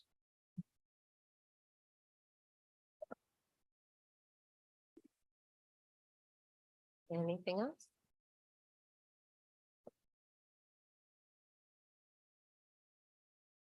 Make sure I'm reading this right. Okay, now we have public questions and comments may take place at this time in the agenda. Individuals who want to address the board must complete a guidelines for public comments with the date, topic, addressing, name, address, and the name of any organization you represent and give it to the board clerk prior to the meeting. I have none. Okay. Action items. Request approval for payment to RA Productions. Stuart? As we have payments in the district, we do evaluate them, and I appreciate Emily reaching out to us. This was going to be a payment through the Booster Club, which we oversee in the activity fund. And so in that, she filled out a conflict of interest for RA Productions, one of the many subsidiaries that she operates. So. And to clarify, I'm recusing myself from any discussion or vote on this unless you have a question of me. And that's just a payment from the Booster Club, not from the general fund or district. Maybe just to clarify, the Booster Club is in the activity fund. We absorbed that back in 15-16 when the Booster Club had lost some sales tax requirements. So at that point in time, Dr. Hansen and I had met with the Booster Club, and we took their finances under our umbrella at this point in time. Does the district fund the Booster Club or do they fund themselves? The Booster Club funds themselves through either the store or, me working at the concession stand Friday night at the football game or dues.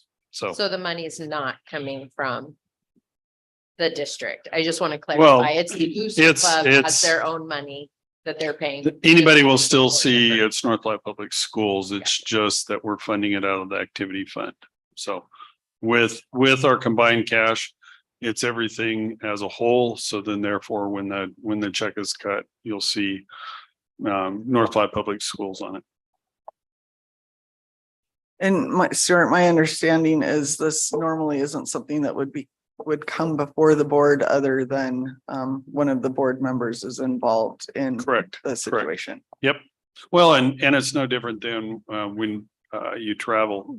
Obviously, there just has to be a separate approval for the board member. It's not meaning you have separate action items. So this one, because it's a request for payment to her, and it's a conflict of interest form that they had to complete. I would move to approve the payment to RA Productions. Second. Sheila. Skip Baltic. Aye. Cindy O'Connor. Aye. Emily Garrick. Matthew Peterson. Aye. Angela Blazy. Aye. Joanne Green. Aye. Okay, request approval of safety plans. Part of Rule 10 requires the Board of Education to approve all the safety plans that our buildings have established at the start of the school year. Now, Jeremiah works with all our principals to receive those. So number one, our SROs know exactly what our safety plans are for our schools, so they can be prepared if there is an emergency. In that, we really don't show this on board docs or anything else. But if a board member would like to see those, we would work out a time with Jeremiah so they could sit down and go over those safety plans. But otherwise, he has been collecting them, putting it into a Google Doc so that all of them are in one location for not only him, but then our safety committee that we do have at the district level.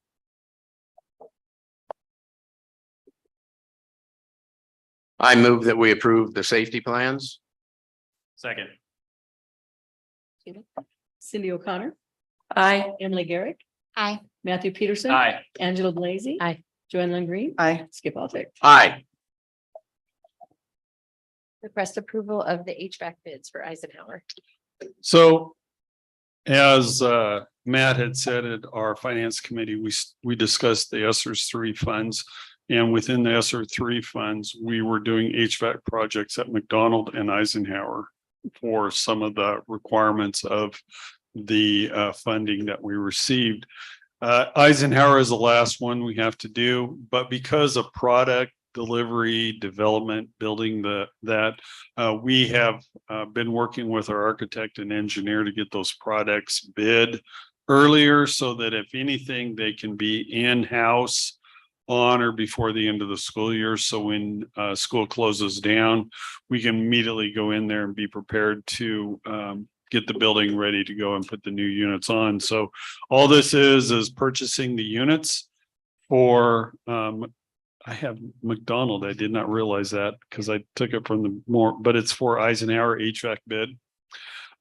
In that, we will accept, I would like to ask that you accept the main bid from Train of 180,520, but reject the alternative gym bid based upon the evaluations from our architect. That unit is still functioning and working very well. And so with that, we could save some funds and redirect them if we have the ability.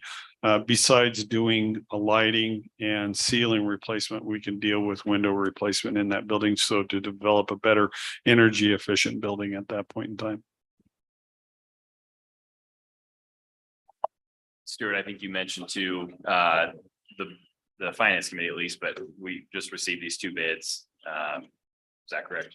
Yeah, they go out to a contractor marketplace that they can bid and people can pick it up. Anybody that wants to bid can bid. Obviously, they look at the bid package and what the requirements are in the location. And it's just the two that we've received in the past normally. So just out of curiosity, how long do people have to submit a bid generally? Normally, they have, depending upon what we're bidding and what we're required to do. Normally, it's between 3 and 4 weeks to get that put together.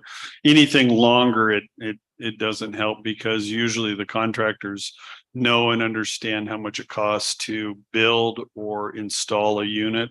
So for the most part, it doesn't take very long, but it gets out there to everybody and then turns around and gets it back to us in a timely manner. When they were doing this one, they knew that we needed to approve it at this board meeting so we could get the products on order and coming. So they'll be ready when school is out in May. That's our intention of Just this like one, last year with because McDonald, when they were there before school was actually out.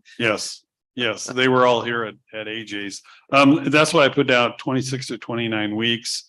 We're already in first 9 weeks of the school year, so that'll get us right close to the end of the school year.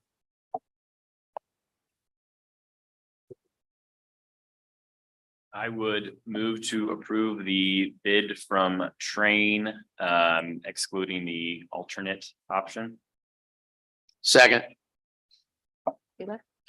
Emily Garrick, Aye. Matthew Peterson, Aye. Angela Lacy. Aye. Joanne Lingreen, Aye. Skip Baltic. Aye. Cindy O'Connor. Aye. Request approval of revisions for policy 2002, organization of the board, board officers and check signing.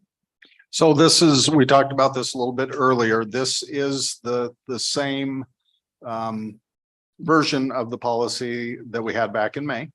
The most substantive changes on here, we had a lot of discussion, I think, in subcommittees, and then I think we did as a board as well, talking about some sort of an open forum after nominations. And so we did put the language in. The sitting board president will call for discussion after the nominations. So once we have the nominations for each officer, then the sitting board president will just open it up for discussion. And then the other big change, if you remember the original policy had in the event any officer cannot be elected by majority after 10 votes. No votes occur after 5 motions fail for lack of a second. We changed that, both of those to 5. Those were 10 and we changed those to 5.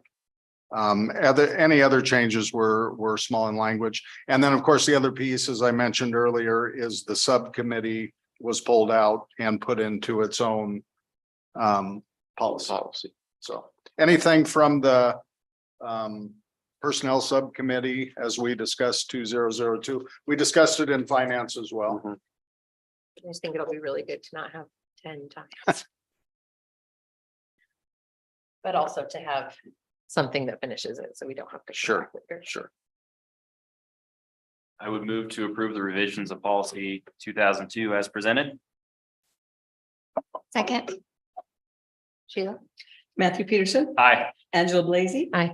Joanne Lynn Green, Aye. Skip Baltic, Aye. Cindy O'Connor, Aye. Emily Garrick. Aye. Request approval for revisions of policy 5003, admission of part-time students. So this is a required change in policy. This came out of LB 705 as well. This was a Merman bill as a standalone and then got Christmas treat in.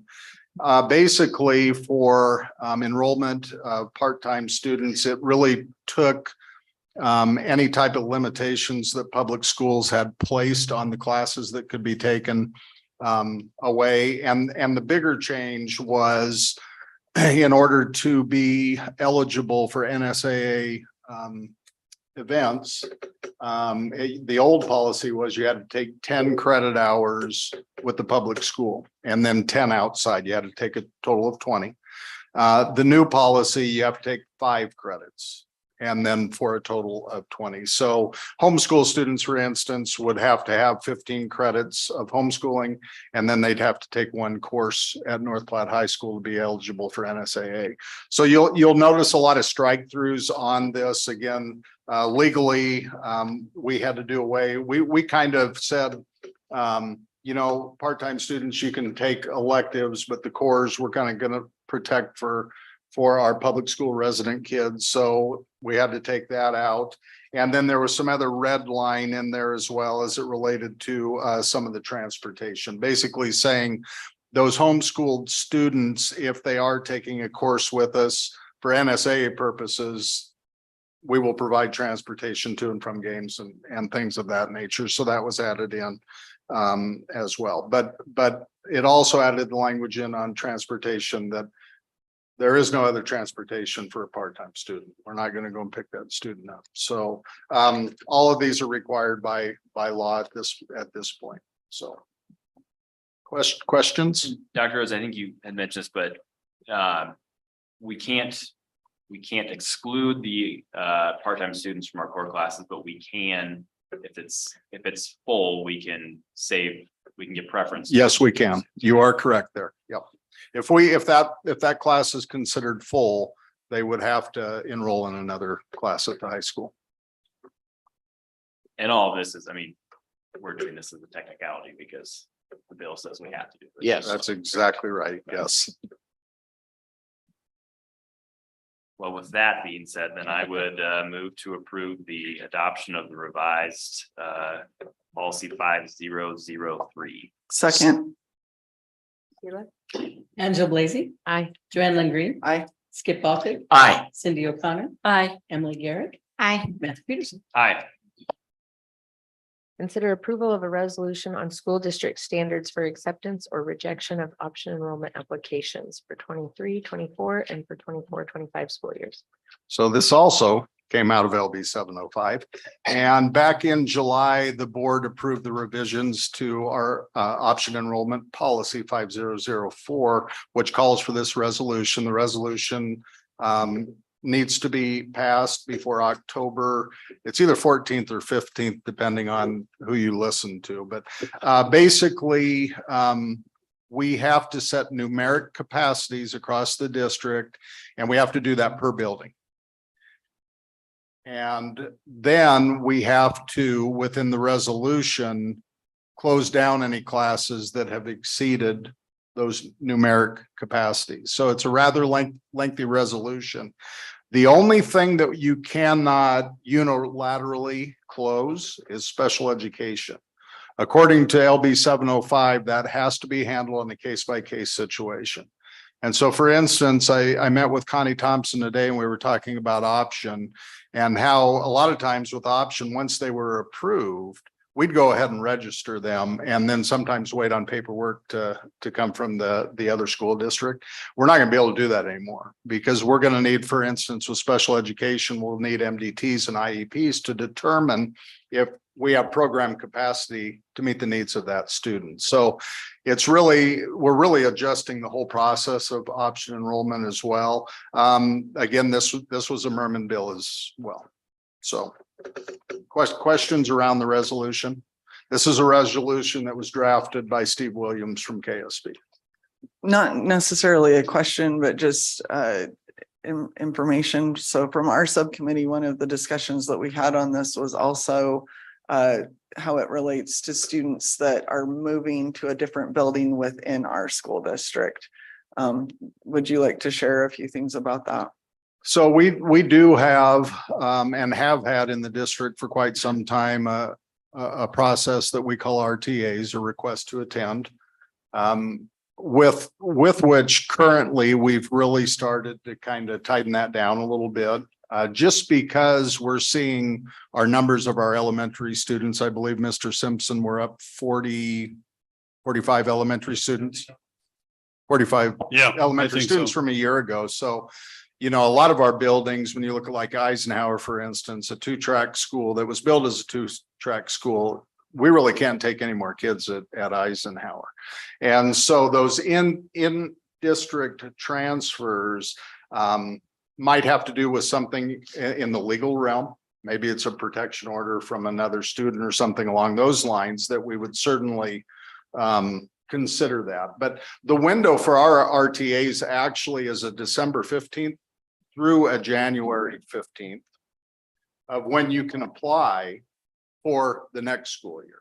And so we've been really lax coming out of COVID with that, quite honestly. And we've really approved a lot of RTAs.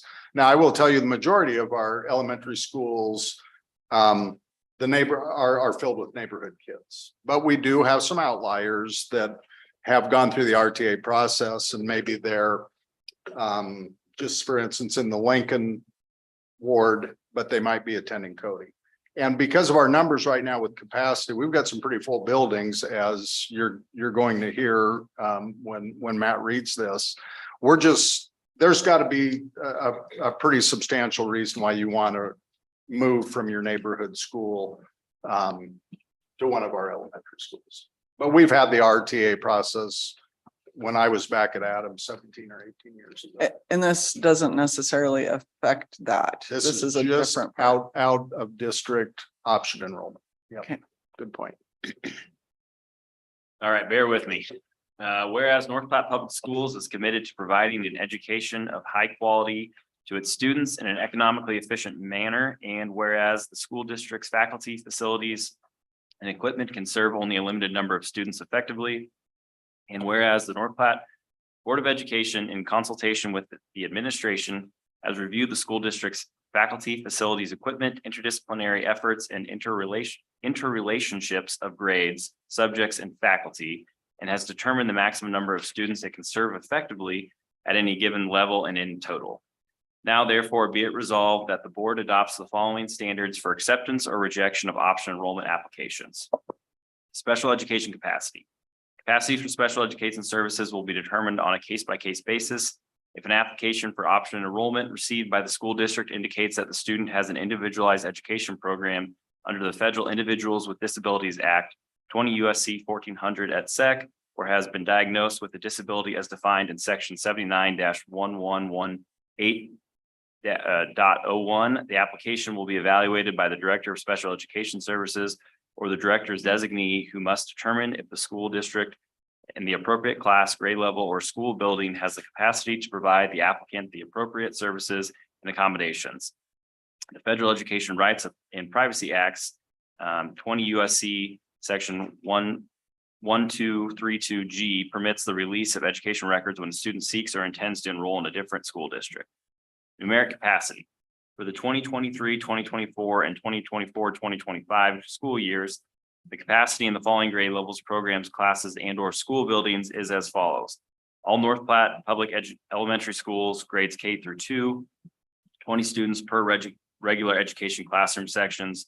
All North Platte Public Elementary Schools, grades 3 through 5, 22 students per regular education classroom section. Madison Middle, Adams Middle, and High Schools, grades 6 through 12, 325 students per grade level. North Platte Elementary English Learner Programs, 10 students per EL classroom section. Madison Middle, Adams Middle, and High School English Learner Programs, 15 students per EL classroom section. North Platte Elementary Behavior Program, 5 students. North Platte High School Alternative Education Program, 10 students per program. Programic capacity. The board declares the following grade levels, programs, classes, and school buildings to be at capacity such that no option applications into any of the following will be accepted. All district-wide English learner programs are closed. Cody Elementary School grades K first, second, and third are closed. Eisenhower Elementary School second grade is closed. Jefferson Elementary School grades K first, second, and third are closed. Lake Maloney Elementary grades K and fifth are closed. Lincoln Elementary School grades K first, second, and third are closed. McDonald Elementary School grades K first, second, and third are closed. Washington Elementary School grades K first, second, and third are closed. The North Platte Elementary Behavior Program is closed. North Platte High School Alternative Education Program is closed. Other standards. The school district shall not accept an option student when acceptance of the student A would increase the operating costs of the school district, such as by requiring the hiring of new staff and contracting with outside entities to provide services to the student. B would require the procurement of new equipment, technology, or furnishings. C would cause or require the rearrangement of caseloads for staff and contracted professionals. D is reasonably deemed by appropriate school staff to pose a potential risk to the health and safety of students or staff. E may pose a risk of adversely affecting the quality of education services being provided to resident students as determined by appropriate school staff.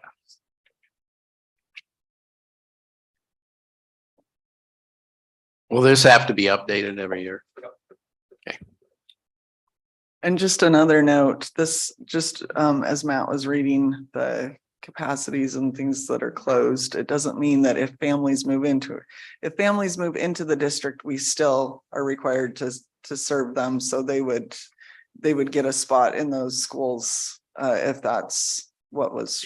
Yeah, necessary. so you'll notice when we set numeric capacity, for instance, K through 2 at 20 students and 3 through 5 at 22 students, we have classes that are bigger than those numbers. We set those numbers to a lower threshold for option enrollment in the event that we have families move into those neighborhoods and we know that we have to educate them. So we're saying that's the numeric capacity when we know we can have more kids in those classrooms, but with not knowing what's going to happen with the future of all the economic development, it would be foolish to set those numbers any higher than that and really get into a bind when you have people move in, which again, 45 elementary students this year in terms of growth as compared to last year. You know, where I think it's written so that it does protect our families that are going to move into our school. Okay. Yep, good question.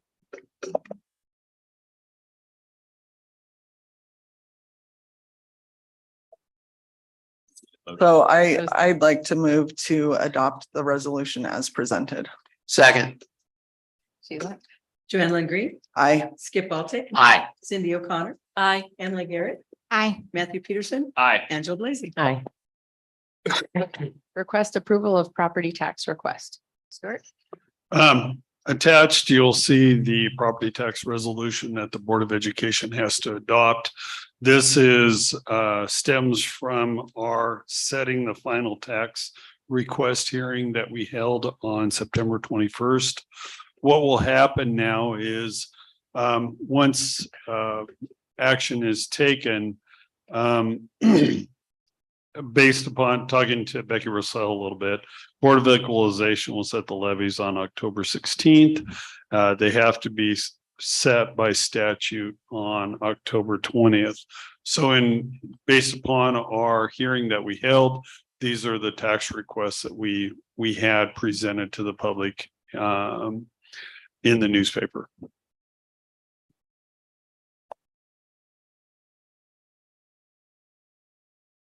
I just want to mention, as we look at this request and resolution, that I do think it's great. Obviously, you've heard my viewpoint in past meetings that I think it's great that we're lowering our levy in this request.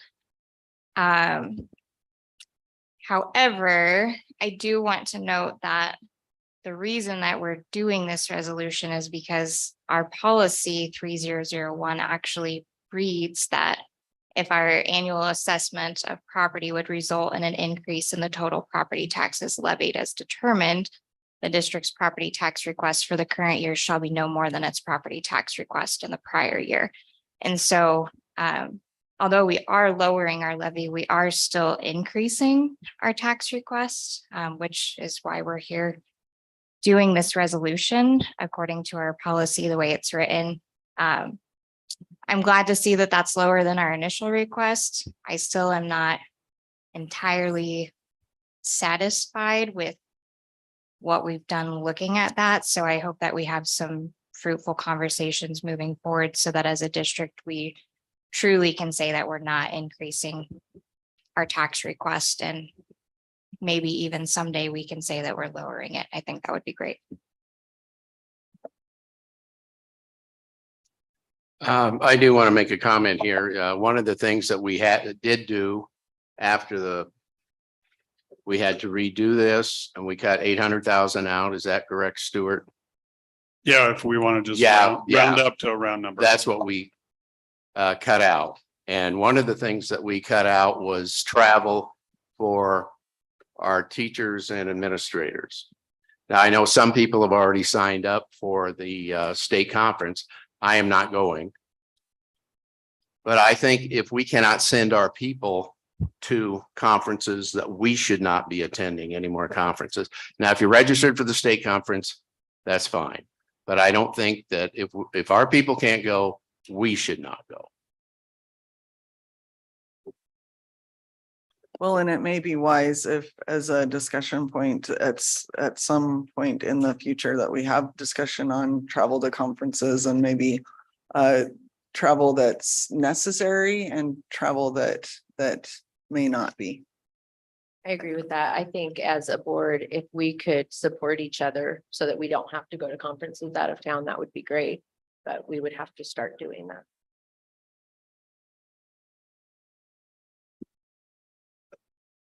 Whereas Nebraska Revised Statute 77-1632 and 77-1633 provides that the governing body of North Platte Public Schools passes by a majority vote a resolution or ordinance setting the tax request, and whereas a special public hearing was held as required by law to hear and consider comments concerning the property tax request. Now, therefore, the governing body of North Platte Public Schools resolves that one, the 2023-2024 property tax request be set at General Fund, $29,205,101. Bond Fund, $0. Special Building Fund, $757,576. Qualified Capital Purpose Undertaking Fund, $1,019,680. The total assessed value of property differs from last year's total assessed value by 10.03%. 3, the tax rate, which would levy the same amount of property taxes as last year when multiplied by the new total assessed value of property taxes, would be 0.988938 per $100 of assessed value. 4, North Platte Public Schools proposes to adopt a property tax request that will cause its tax rate to be 1.055499 per $100 of assessed value. 5, based on the proposed property tax request and changes in other revenue, total operating budget of North Platte Public Schools will increase or decrease last year's budget by 17.12%. 6, a copy of this resolution be certified and forwarded to the county clerk on or before October 15th, 2023.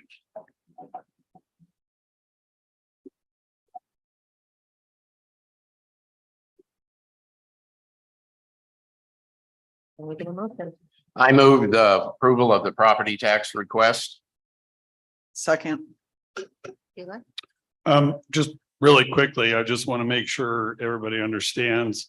Even though on number 4 that Matt read that it will cause the tax rate to be 1.05, you're only setting the tax request, not the levy, because that is not the requirement of the school board. It's a requirement of the county. Right.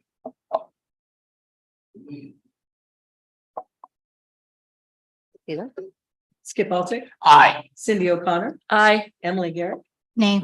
Matthew Peterson, Aye. Angela Blazy, Aye. Joanne Green. Aye.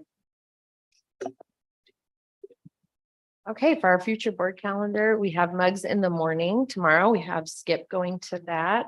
And then there's a new board member workshop in Kearney, the state education conference in November in Omaha, and then legislative issues in January and board president's retreat in January or February. Can I get a motion for adjournment?